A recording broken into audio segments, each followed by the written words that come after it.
जब अपने स्वार्थ के कारण एक महिला भक्त ने किया बाबा श्याम का नाम जप, फिर उनके साथ ऐसी घटनाएं होने लगीं कि उन्होंने कभी सपने में भी नहीं सोचा था।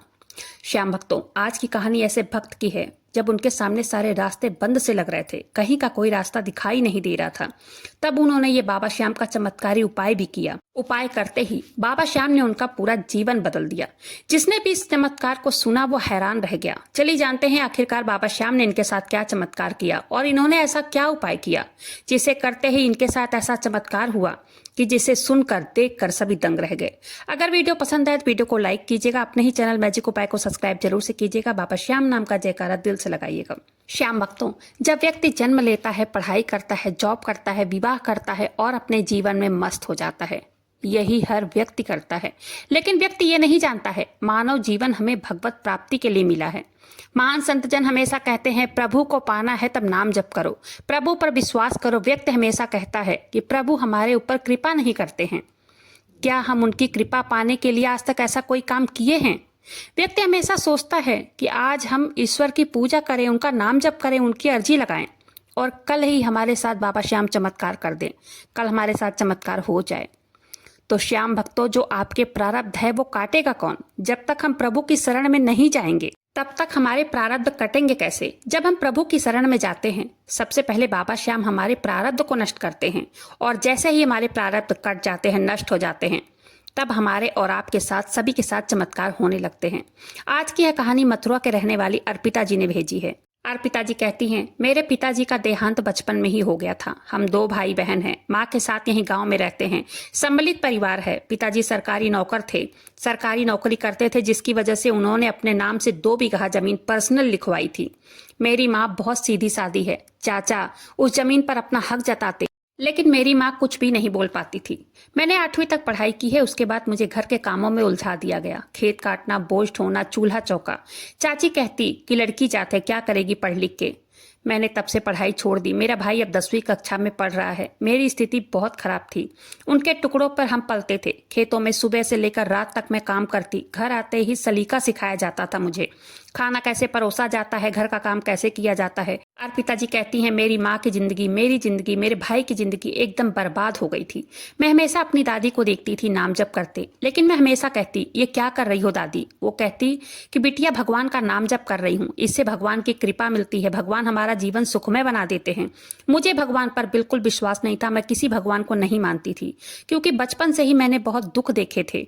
अपनी माँ को हर पल रोते बिलखते कुढ़ते देखा था, अपने भाई को एक एक चीज के लिए तरसते देखा था। मैं भगवान पर बिल्कुल विश्वास नहीं करती थी। घर में हमारे साथ गैरों सा बर्ताव होता था।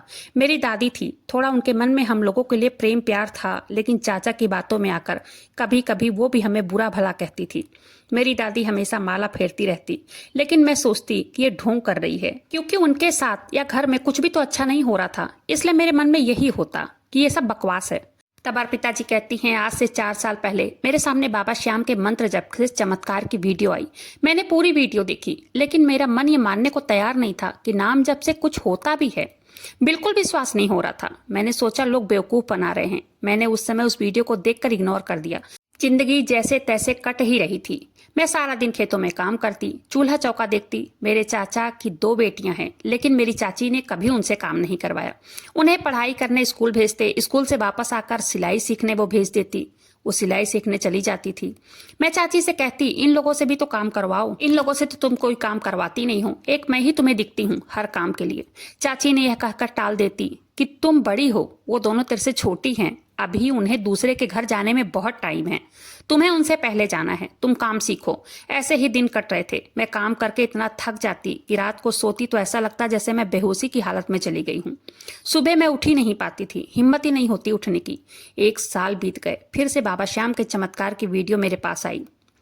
मैंने वो वीडियो देखी। मैंने अपने स्वार्थ के कारण सोचा नाम जप करके देखती हूँ। मैंने सोचा कि नाम जप करके क्या पता मेरी स्थिति सुधर जाएगी। पहले तो कुछ महीने कुछ भी अच्छा नहीं हुआ, बिल्कुल भाव ही नहीं आ रहा था। बस काम करते करते श्याम नाम करती, जप करती रहती, मन में बिल्कुल भाव नहीं आ रहे थे, सिर्फ रट्टा मार रही थी, काम कर रही थी। फिर अचानक 1 साल बीते। 1 साल बीतते बीतते मुझे यह महसूस हुआ कि मुझे बाबा श्याम के भजन से, सत्संग से, कीर्तन से, पूजा पाठ करना बहुत अच्छा लगने लगा। काम करती बाबा श्याम के भजन लगा लेती और साथ में पूरा भजन गाती। कहीं कीर्तन होता तो उसमें जाना अच्छा लगने लगा। पहले कोई व्रत नहीं रखती थी, फिर व्रत करने का मन करने लगा अचानक। मुझे ऐसा लग रहा था मेरे अंदर भाव जग रहे हैं। मुझे बाबा श्याम के मंत्र जप में सुकून मिलने लगा है। मैं पहले बहुत चिड़चिड़ी रहती थी, जब देखो तब चाची से चाचा से लड़ जाती थी। मम्मी तो कुछ भी नहीं बोल पाती, लेकिन अब मन को तसल्ली मिलने लगी थी। मैं यूट्यूब पर तरह तरह की चीजें सर्च करती। बाबा श्याम का जीवन परिचय, बाबा श्याम कौन है, बाबा श्याम, भगवत गीता पढ़ना मुझे बहुत अच्छा लगता। घर में सब मुझे कहते, काम कर, भक्त बनती जा रही है, पुजारी बनने लग गई है, अब इसका काम में मन नहीं लगता है, भगवत गीता पढ़ने बैठ जाएगी तो एक घंटे उठती ही नहीं है। मुझे भगवत गीता से बहुत ज्ञान मिलता था। वीडियो में बताते हैं पूजा पाठ कैसे करते हैं, बाबा श्याम की पूजा करने में, नाम जप करने में चमत्कार होते हैं। मैंने धीरे धीरे वो भी शुरू कर दिया। रात में सोने से पहले जब तक मैं श्याम श्याम का जाप न कर लूं, मुझे नींद नहीं आती थी। एकादशी का व्रत करती, दोपहर में फलाहार बनाती। चाची बहुत चिल्लाती कि व्रत करती है, कहाँ से तेरे लिए फल मंगवाऊं। तब मैं उन्हें मना कर देती। अचानक से धीरे धीरे मेरे अंदर समर्पण की भावना जगने लग गई थी। मेरा विश्वास बाबा श्याम पर बढ़ने लगा था। अर्पिता जी कहती हैं, दीदी, नाम जब से कुछ मिले या ना मिले, लेकिन मन को शांति जरूर मिलती है। मन में शांति आ जाता है, दिल को सुकून मिलता है। जब मैंने नाम जप करना शुरू किया था तब मुझे सबसे पहला अनुभव यही हुआ था, और 1 साल बाद हुआ। मेरे दिल को सुकून मिलने लगा था। मेरे पिताजी ने जो जमीन खरीदी थी वो सड़क किनारे थी। चाचा हमेशा मेरी मम्मी के पीछे पड़े रहते कि वो जमीन बेच दो, बहुत पैसा मिलेगा, लेकिन मेरी मम्मी हमेशा मना कर देती। वो कहती, नहीं, मेरे 2 बच्चे हैं, उसमें से मुझे एक बेटी की शादी भी करनी है और बेटे के लिए भी कुछ करना है, क्योंकि हम सब लोग जानते थे कि चाचा हमारा हक खा ले जाएंगे। कई बार मेरी लड़ाई, मेरी मम्मी की लड़ाई पहले हो चुकी थी बंटवारे के लिए, लेकिन वो बंटवारा नहीं कर रहे थे। उनके मन में लालच था। हम प्रधान के पास जाते, प्रधान यह कहकर टाल देता कि तुम्हारा हिस्सा कहीं नहीं जाएगा, तुम्हें ही मिलेगा, परेशान मत हो। कोई हमारी साइड से कुछ बोलता ही नहीं था। पीठ पीछे सब हमें दिलासा देते। मेरे चाचा के सामने कोई कुछ नहीं कहता। अर्पिता जी कहती है, मेरे अंदर समर्पण की भावना अचानक से पता नहीं कैसे आ गई। फिर मैंने बाबा श्याम के सामने अपने आप को समर्पण कर दिया। मैंने बाबा श्याम के सामने अपने माँ, अपने भाई, अपने आप को समर्पित कर दिया। मुझे ये डर था कि मेरी शादी हो जाएगी, मेरे भाई, मेरी माँ का क्या होगा।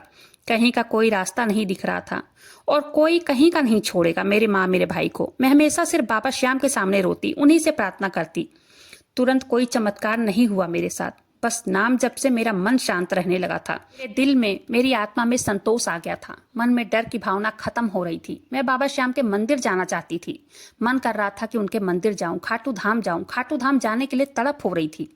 मेरे साथ जाने वाला कोई नहीं मिला। मैं हमेशा तड़पती कि एक बार जाऊं, बाबा श्याम का दर्शन करूं। 6 महीने के बाद एक दिन वहीं पड़ोस से एक दादा दादी, उनका परिवार जा रहा था। मैं मम्मी से पूछकर चली गई। हाँ, चाची बहुत लड़ रही थी, लेकिन मैंने उसकी बातों को अनसुना कर दिया। मैं चली गई, बाबा श्याम के दरबार पहुंच गई। वहां जाकर मैंने बाबा श्याम के सामने खूब रोई और अपनी सारी परेशानी बाबा श्याम को बताई। मैंने वहां एक उपाय भी किया। मैंने कन्हैया मित्तल की वीडियो देखी थी, उसमें वो बाबा श्याम का उपाय बता रहे थे कि बाबा श्याम के मंदिर में इत्र की 3 शीशी ले जाना और बाबा को 1 शीशी चढ़ा देना और 2 बाबा श्याम को दिखाकर वापस अपने साथ घर लाना। घर के मंदिर में रख लेना और वहां कहना, हे बाबा श्याम, जब मेरी ये मनोकामना पूरी हो जाएगी तब मैं ये इत्र की दोनों शीशी लाकर आपके मंदिर में चढ़ाऊंगी।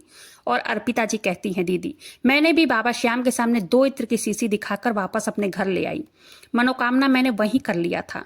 मैं अपने घर के मंदिर में वो इत्र की शीशी रखकर रोज पूजा करती। मेरे लिए रिश्ता भी आता, मैं मना कर देती, मुझे अभी शादी नहीं करनी है, क्योंकि मुझे बाबा श्याम पर विश्वास था कि वो मेरी मुश्किल जल्दी हल कर देंगे। अपनी माँ भाई को पहले सुखी देखने की इच्छा थी। उस नर्क से वो लोग निकल जाएं, तब मैं शादी करती। मैं रोज बाबा श्याम की पूजा करती, घर का सारा काम करती, रोज नाम जप करती, उठते बैठते उन्हीं को पुकारती।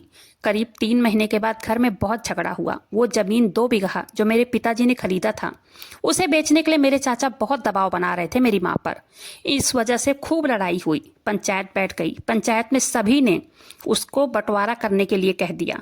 मेरे चाचा ने घर देने से मना कर दिया। तब पंचायत में घर के बदले चाचा का खेत देने के लिए कह दिया हम लोगों को। हम भी मान गए और जो हमें चाचा के घर के बदले खेत मिला था, हमने उसे बेच दिया। बेचकर हमने अपने रोड वाले जमीन पर नीचे दुकान बनाया और पीछे हमने कमरा बनवा लिया और ऊपर एक कमरा और हमने बनवा लिया।